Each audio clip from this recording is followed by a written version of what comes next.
Hello, Bes. Sinundan ko si Miguel. Bes, ano nakita mo? May iba na ba siya? Confirm. May kabit yung jowa mo. Ha? Sino naman magiging kapit niya? Kabit niya si Scarlett. Hello, Bes? Nasaan ako? Anong gagawin niyo sa akin? Tama na! Bakit ka nagmamanman sa bahay namin? Spy ka ba? Walang iya ka! Inagaw mo yung jowa ng best friend ko! Pinagsasabi mo, be! Ako, ang tunay na jowa ni Michael. Never naman nagustuhan ni Michael yan si Samantha kasi ang pangit niya, no? Ganun ba? Oo, kaya magdusa ka dyan. Wag! Jessica? Samantha! Tara, tatakas kita. Grabe, bes! Kung ano-ano na ginawa sa'yo, ang ganda mo pa din. Be, thanks to the perfect stay, velvet mat cushion, na Skintific. Bago ako pumunta dito para sundin si Miguel, nag-apply na ako neto. Dahil long-lasting ito, high coverage, and waterproof, siguradong all day fresh ka. We, talaga ba? O eto? O diba? Ang ganda ko pa din. Hindi na kailangan mag-retouch. Ang gagaling nyo din, no? At may tagapagligtas ka pa. Si Samantha. Samantha, ikaw ba yan? Anong ibig sabihin nito? O, di ba? Ako ang tunay na jowa nito ni Miguel. At ikaw, kabit ka lang. Pero, Walang iya ka. pero babe, ikaw na mahal ko ngayon. Tingnan mo nga itsura niyan. Wala akong pake. Magsama kayo ng pangit na yan. Lumayas na kayo dito. Ang dadrama nyo, ah. Basta ako, ganda lang ang ambag ko. Nay! Impostor? Bakit nandito ka, ha? Walang iya ka? Bakit mo ako ginagaya, ha? Baka nakakalimutan mo. Nanay mo ang sumira ng mukha ko. Ha? Wow! Hoy, Sofia! Tandaan mo! Katulong ka dito, di ba? Huwag kang paupa-upo lang dyan. Ma'am, kakatapos ko lang po maglinis. Nagpapahinga lang po ako. Talaga sumasagot ka pa sa amo mo, ha? Nay! Ang dumi pa dito, oh! Hindi niya ginagawa ng maayos yung trabaho niya. Walang iya ka? Madumi pa pala dito? At nakuha mo pang magpahinga dyan. Paano nangyari yun? Ma'am, nilinis ko na po yan. Maniwala po kayo. O eto. Yung mukha ko! Ang sakit! Ayan, pati mukha mo, dudumi na. Umalis ka na dito! Tatanggalin na natin ha. Buti na lang talaga mabilis kang gumaling. O ayan, kuhang-kuha yung mukha ng pinapagaya mo. Dok, kamukha ko nga siya. Pinag-ipunan ko talaga to. Nagtataka lang ako, yung ibang tao, mga artista yung pinapagaya ang mukha. Eh yung sa'yo parang normal na tao lang yung pinagaya mo. Dok, may kailangan lang akong gawin. Kung ano man yan, mag-ingat ka ha. Ano? Ikaw si Sofia? Napakawalang ya mo din eh, no? Niloko mo pa kami! Mas walang ya kayo, mga hayop! Nay, Baka gusto niyo ulit mabuhusan ng asido sa mukha? Asido, gusto mo ng round 2? O eto, round 2! Sige, ibuhos mo! Naka-live ako, oh. Ipakita nyo kung sino talaga kayo! Ano? Alisin mo yan. Ano? Takot na kayo, no? Tignan ko na lang kung hindi kayo masisira sa mga tao. Hindi kami pwede masira.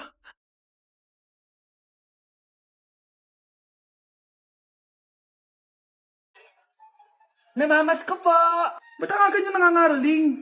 Umaga pa lang, oh. Mas maaga, mas maraming pera. Sige na, sige na. Ang nagsindi. Oh, ito na. Malis na kayo, bilis. Ano ba meron sa mga nangangaroling na to? Maaga-aga nangangaroling. Tao po. Meron na naman. Patawa! Hey, it's Billie Eilish. OMG! Billie Eilish? Si Billie Eilish nandito! OMG, fan mo ko! Can I caroling here? You sing Christmas song. Okay, Christmas.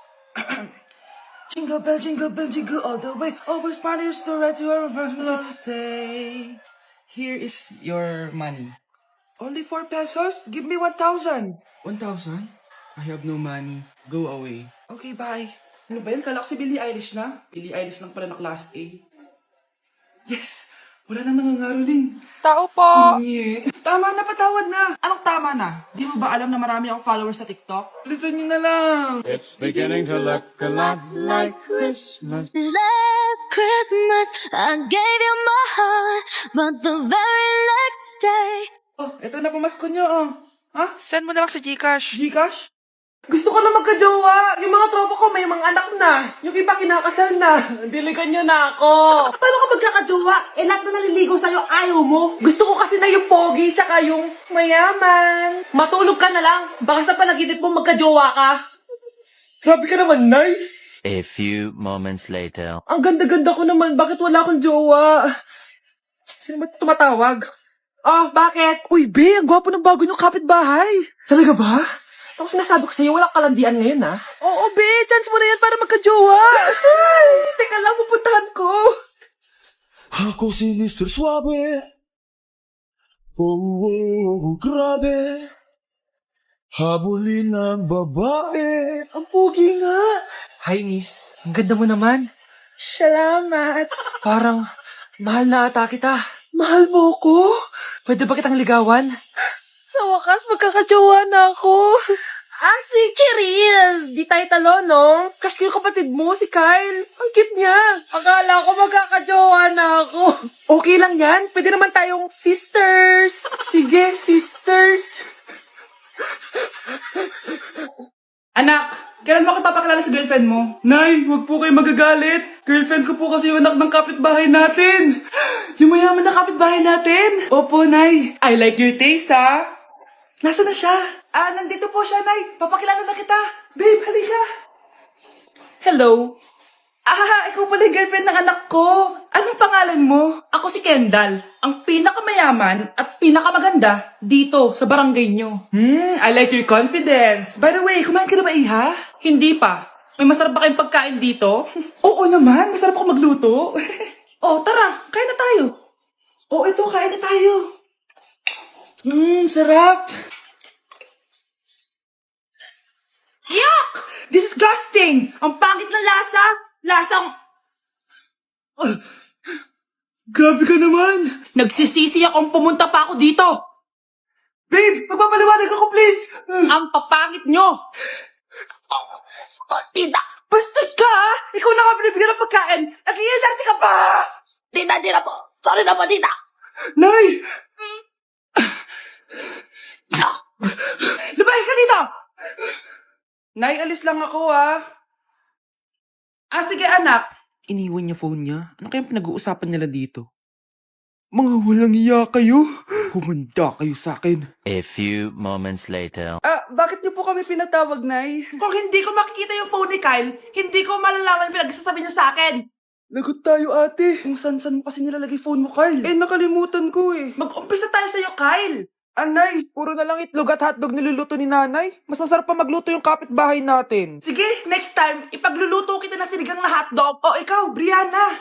Alam niyo bang nagalit sa akin si nanay kasi dati with high honors ako, diba? Tapos ngayon with honors na lang. Siya nga bagsak nung high school eh. Oo, bagsak ako. Pero top 1 ako ng kinder. Kevin? Wala akong sinasabi, ha? Sabi talaga si nanay, umaga pa lang galit na siya. Tapos utos pa siya ng utos. Bawal ba magpahinga sa bahay na to? Grabe. Wow, wala ka palang sinasabi, ha? At ikaw, Scarlett? Yes, Nay. Mga be, alam niyo bang galit na galit sa akin si nanay dahil daw nag-boyfriend ako na maaga? Siya nga maagang nabuntis eh. Di naman ako naggalit sa kanya. May problema ka ba sa maagang nabuntis? Wala akong problema, Nay. Idol nga kita eh. Ha? Anong idol? Buntis din ako. Kaya hindi umuunlad ang Pilipinas dahil kinukurakot nyo. Mahiya naman kayo. Don't stop shaming them. Deserve nila yan. Mainit ang mata sa atin ng mga tao. Kaya siguraduhin nyo na magmumukha tayong malinis, ha? Dad, alam na nilang lahat. Nade-depress na ako. Binabash nila ako sa social media. Tapos kanina sa school, binubuli nila ako. Nasisira image ko. Ayusin mo to, Dad. Gumagawa na ako ng paraan, anak. Pero sa ngayon, kailangan ko muna kayo palipad sa Amerika para safe kayo. Okay, Dad. I'm calm. Bigyan mo ako ng 10 million pang shopping ko doon, ha? May mga mag-iimbestiga dito. Kaya lahat ng mga luxury cars namin, itago nyo muna. Hindi nila pwede makita yung mga yun. Base sa report na binigay sa akin, may ghost project daw kayo. Totoo ba yun? Wow! It's a yes or no question. Bakit di ka makasagot? Your Honor, kakusapin ko po muna yung lawyer ko. Ang kakapal nyo. Halata naman sa mga kilos niya na guilty kayo. Kamusta na kaya sila, Mom and Dad? Sana okay lang sila. Nawala sa garahe ang 10 sa 12 luxury cars. Pati mga sasakyan tumakas na. Hindi kami papayag na hindi kayo mananagot. Hindi kami mananahimik sa issue na to.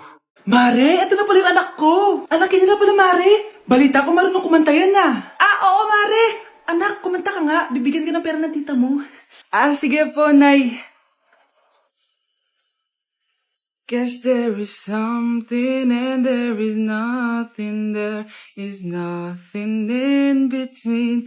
And in my arms there is a tiny dancer watching over me. He's singing she's a lady and I am just a boy. He's singing she's a lady and I am just a line without.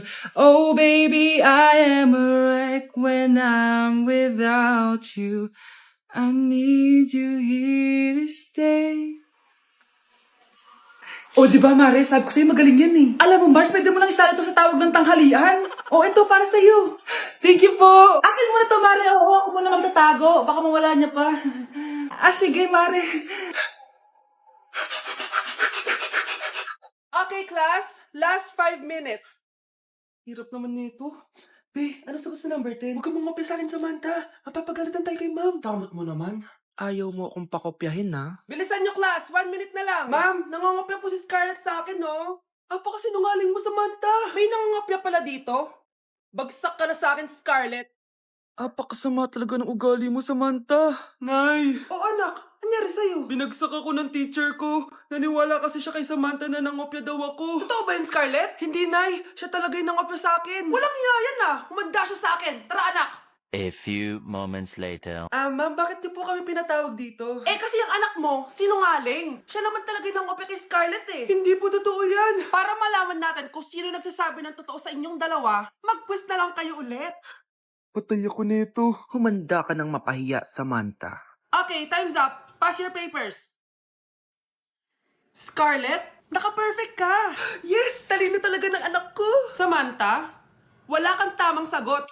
Ikaw talaga ang totoong nangungopya. Nakakahiya ka, Samantha.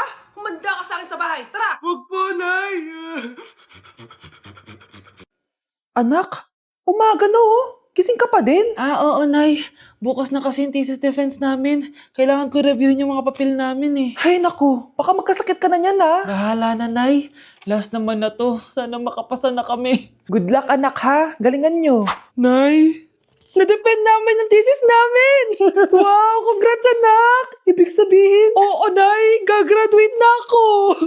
salamat naman at makakapagtapos ka na anak. Oo nga, Nay eh. Worth it lahat ng stress at puyat. Kita ko nga sa mukha mo anak ko, sobrang dry, sobrang dull. Tapos parang na-sunburn din oh. Nay, ayoko naman magmukhang zombie sa graduation namin. I got you anak. O eto, gamitin mo tong Glad to Glow Brightening Moisturizer. Ginagamit ko to araw-araw anak. Moisturizing talaga at madali ma-absorb ng skin. Take note, suitable to for all skin types. Grabe na yun. Nag-brighten talaga yung skin ko. Ready na ako sa graduation namin. O diba, sabi ko naman sa'yo I got you. Anak, maglinis ka nga dito. Mamaya na lang, Nay. Tinatamad pa ako. Hala, ano tong hawak ko? Cellphone mo? Sisirain ko to pag hindi ka pa naglinis. Sige, Nay. Maglilinis na ako. A few moments later. Nay, aalis ako. Gagala kami ng mga tropa. Kita mo to? Sisirain ko to kapag umalis ka. Sige, Nay. Di na po ako aalis. Manahimik ka dito sa bahay, Anak, bigyan mo ako ng pera. Nay, wala po akong pera. Magsasalita ka pa? Alam mo na gagawin ko dito. Ito na yung ATM ko. Kuha ka na lang ng pera dyan. Mabilis ka naman palang kausap eh. Bawal ako gumala. Wala pa akong pera. Buti na lang may jowa ako. Nay, pwede ko pa papatayin jowa ko? Bawal na kayo magkita ng jowa mo. Sige, Nay. Papatayin ko tong halaman mo. Okay lang. Mapapalitan ko yung halaman. Mapapalitan mo ba tong cellphone mo? May pera ka ba?